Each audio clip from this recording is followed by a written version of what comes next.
the more students know that you are willing to use AI to support them, even if you don't know what the subject is, we can use SchoolAI spaces, the chatbots, to help create these tutors for the kids. School's supposed to be fun. Like, I'm not supposed to be bored here all day. It should be fun. It should be fun, absolutely.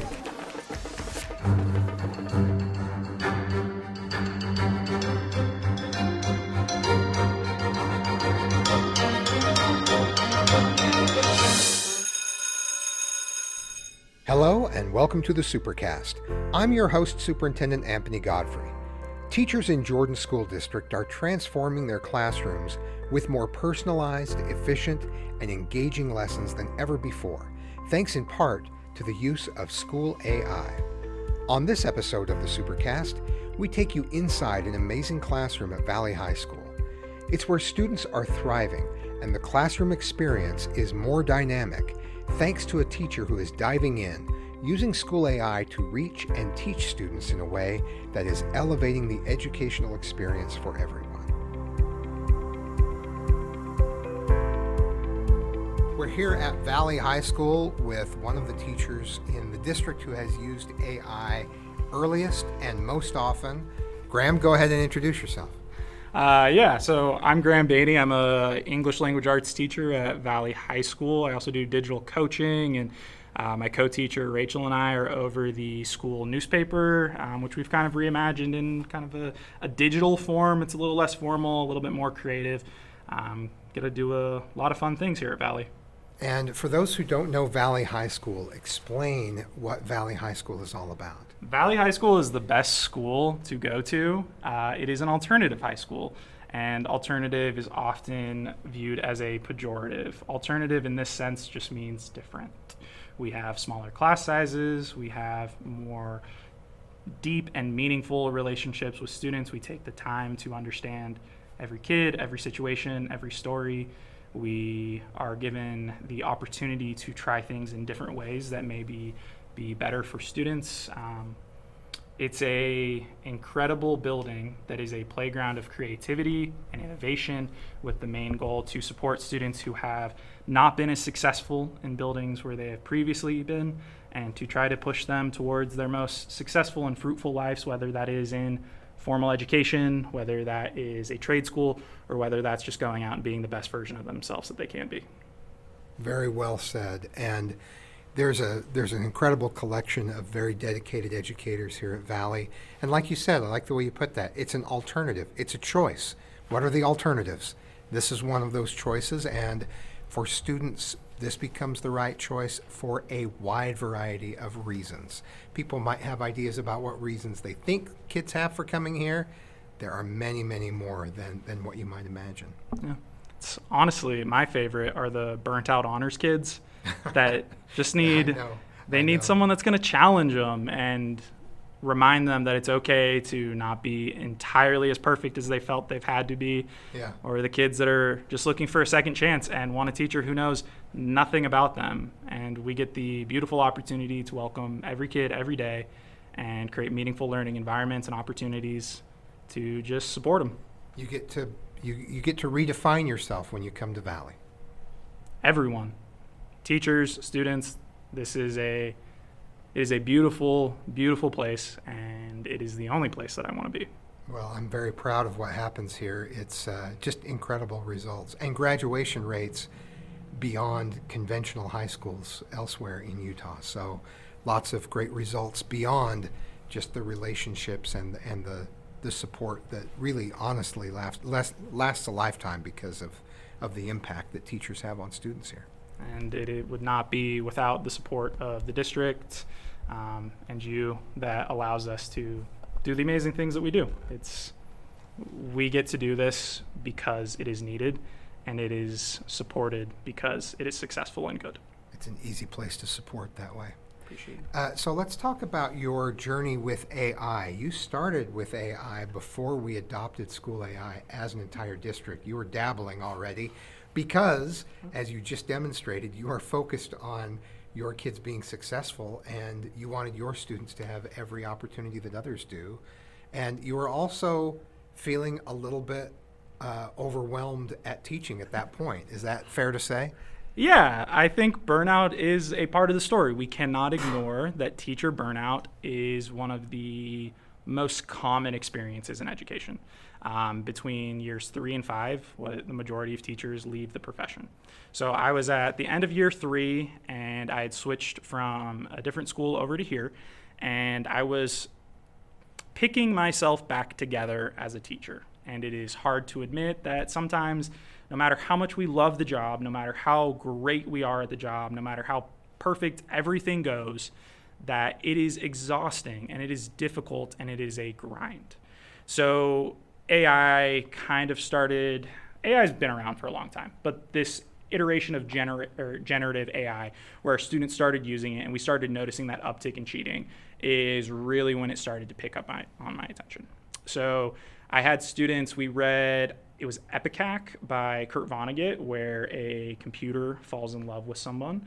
And I had my students use ChatGPT to write a love poem. So they were using it. I had no idea what things were and tried that. And then I was like, oh, this is kind of clever. It's creating interesting things. I think I can use this for lesson planning. And I was a tired teacher who had agreed to teach summer school. And I had a 2-week unit that I had not prepped or planned for. So I quietly, late at night, stayed up trying to figure out how to use ChatGPT to help me prepare the materials I had and create my objectives. And I used it as a lesson planning partner for the very first time. And summer school was much easier than it had been in the past.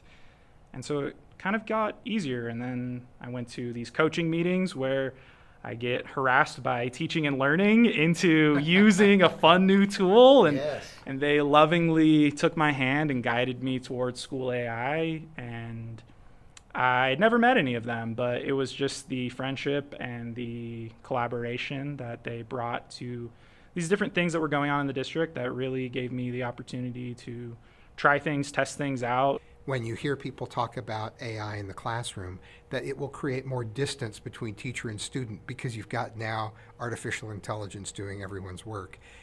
In fact, it sets aside the menial task that is the menial tasks associated with teaching and learning, and allows you to really connect in a more personalized way. Would you agree with that? Yeah, I mean, mathematically, like, we don't have to be upset and think, I can't do everything for a student. When I have 100 plus students in my classrooms a day, and I'm supposed to be providing them meaningful feedback, which is the greatest way to support them and help them. Right. What kind of feedback can I give a kid if I'm limited to, I got 2 minutes per kid, and I better have the same brain power for every kid all day from 9 a.m. until when I'm done? It doesn't happen, and we can't expect that. And then if we want to do that meaningful feedback, we're taking it home. And so using AI in these places to accelerate these things that we're doing, still verifying everything that we are using, and using it in a way to help us be as effective as possible to the most amount of students while still maintaining our own life and humanity. Because the happier the teacher is, the better the classroom feels. Yep. And if you're not spending your Saturday grading, you're going to come back to the class so much more refreshed And ready to go. Which brings you back together with them. But the same is true for students. If the menial task is set aside and the engaging, creative, personalized tasks are all that you have left, then learning becomes much more exciting than it might be otherwise. Yeah. When we have these things that are new, unique, creative, that we can find use cases for that the students have no clue could be a thing. We excite them, we engage them, we feed their hunger and curiosity. If we can make it fun, right? School's supposed to be fun. Like, I'm not supposed to be bored here all day. It should be fun. It should be fun, absolutely. So you mentioned earlier this question of cheating. Uh-huh. When people talk about AI and cheating, what do you say in response? People have always cheated.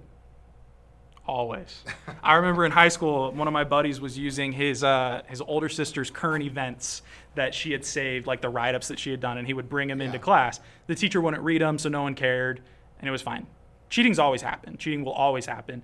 It's just more convenient for the students to generate slop that they then pass off as their own. But cheating is cheating, and you can address it in any number of ways.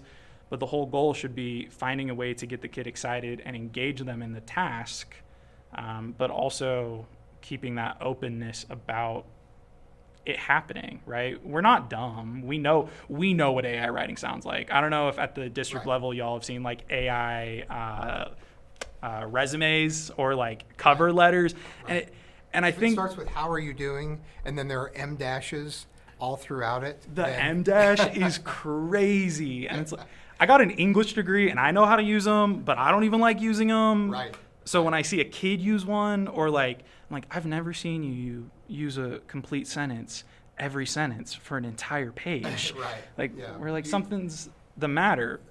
The solution to cheating is engagement, right? And that's always been the question in education. How do we engage our students? How do we get them excited to come to class? How do we keep them excited while they're in class? We're moving phones out of their hands.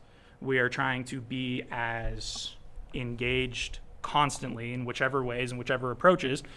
But I don't know, in a lot of ways, if you know the kid and you understand how they write and you understand how they sound, you can catch the cheating, and it creates that opportunity for a conversation and connection, which you can maybe figure out why they want to do that. And when you find out the why, you can actually address the problem.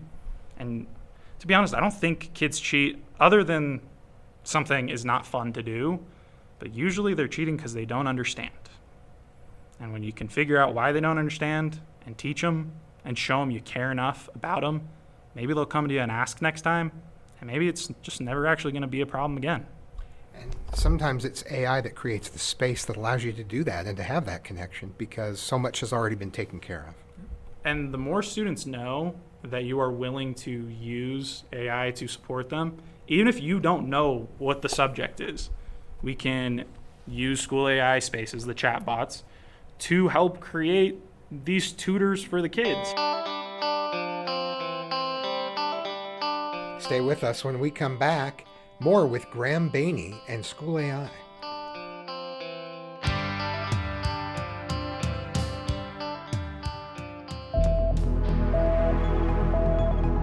Never miss an episode of the Supercast by liking and subscribing on your favorite podcasting platform. Find transcripts for this episode and others at supercast.jordandistrict.org.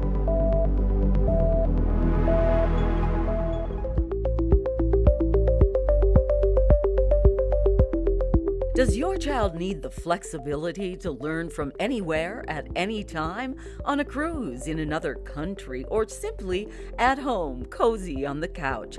The Jordan Virtual Learning Academy is tailor-made for you and your family. It's personalized, dynamic virtual learning on your schedule. The Jordan Virtual Learning Academy is an integrated system of 3 schools in Jordan School District: Rocky Peak Virtual Elementary School, Kelsey Peak Virtual Middle School, and Kings Peak High School. Our programs are designed to meet or exceed district and state core curriculum standards, ensuring your child receives a superior educational experience tailored to their needs. Join us today at jordanvirtual.org.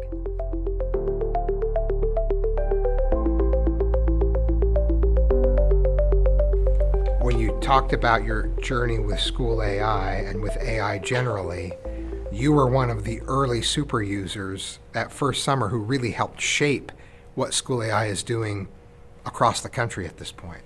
Internationally. Yes. Yeah, true. they're all around the world. They are. Yeah. And so it was your input and the input of 100 other educators in Jordan that really helped shape things, because you're saying, hey, well, what about this? What, can AI do this? Can SchoolAI help us accomplish this?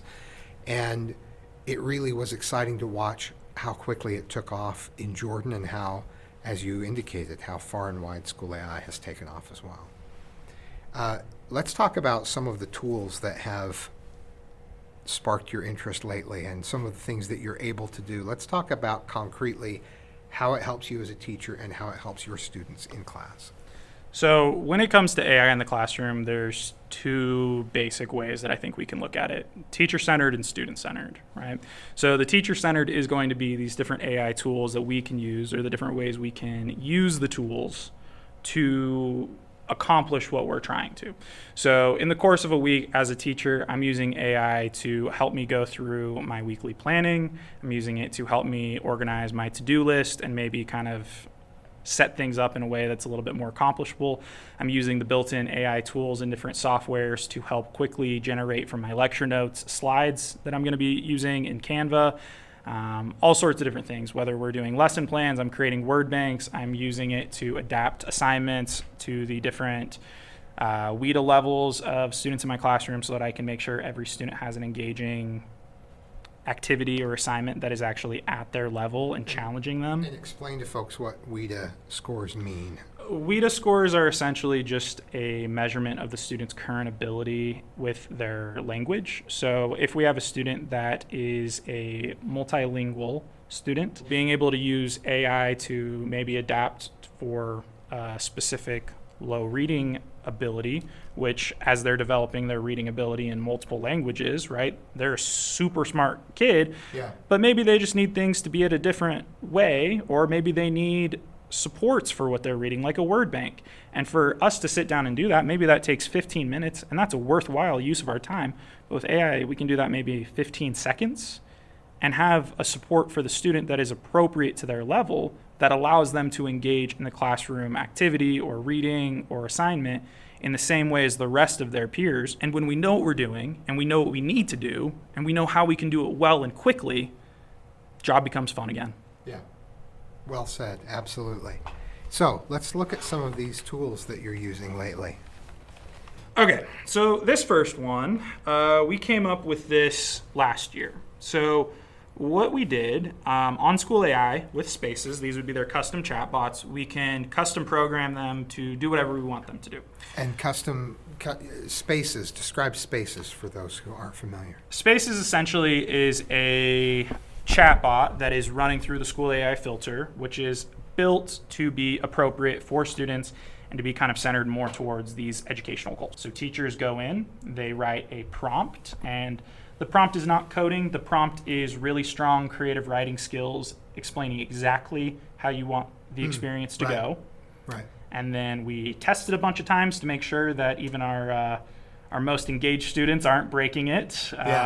And we use it with the kids. So this would be where we are at student-centered. So instead of just teacher-centered, this would be the thing that is student-facing only. And Spaces allows you to do almost like a choose-your-own-adventure sort of experience where you're put into the Revolutionary War or on an expedition with Lewis and Clark, and you're interacting with the AI, you're interacting with SchoolAI in a way that creates a personalized adventure and experience. Exactly. So I went to our school librarian and I had Tirsa export from the library catalog the list of the most frequently checked out books and the entire library catalog. Okay. So this is a bot that is set up with PDFs. So I uploaded those PDFs and it has basic prompting to engage the students in helping them try to find a book.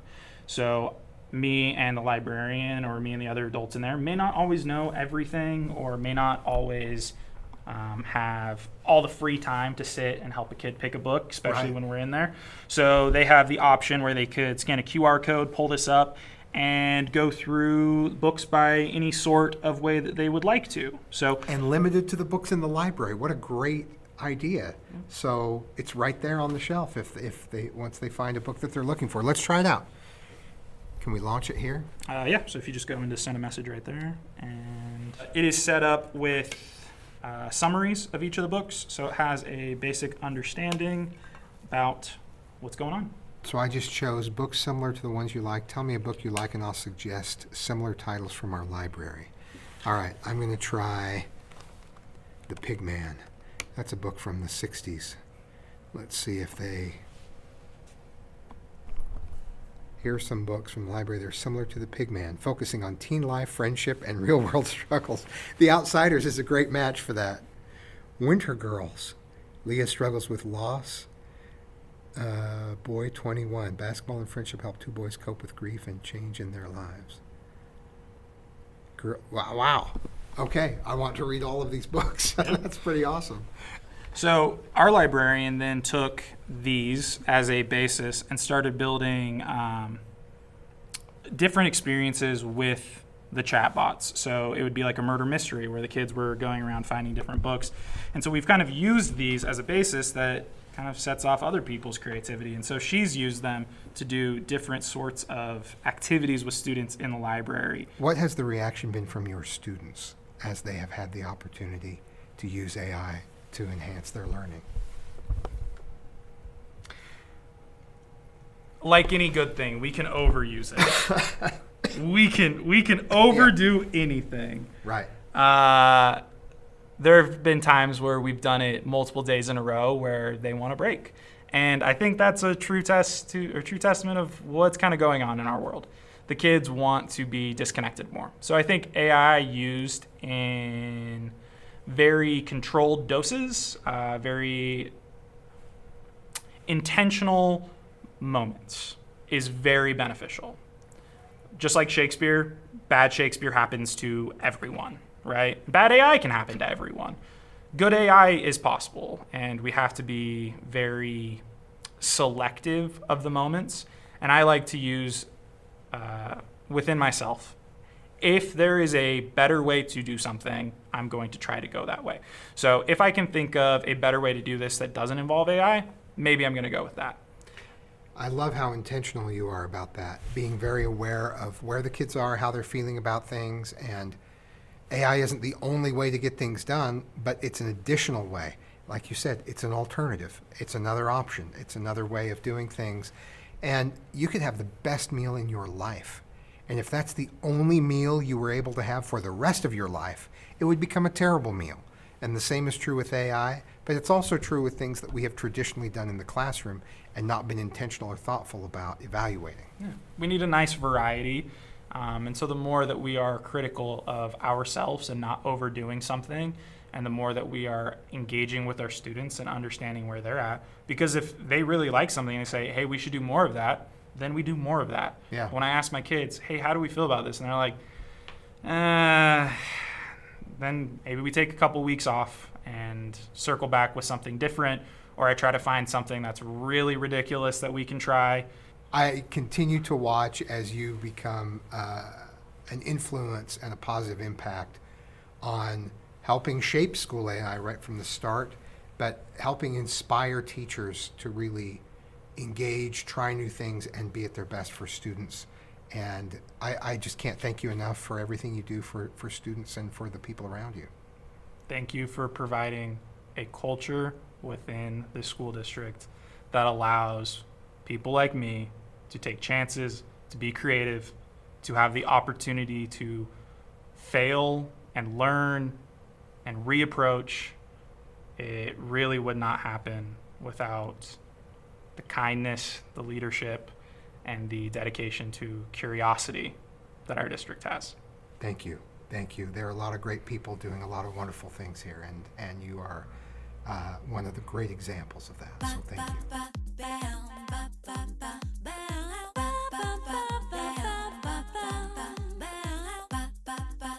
Thanks for joining us on another episode of the Supercast. Remember, education is the most important thing you'll do today. We'll see you out there.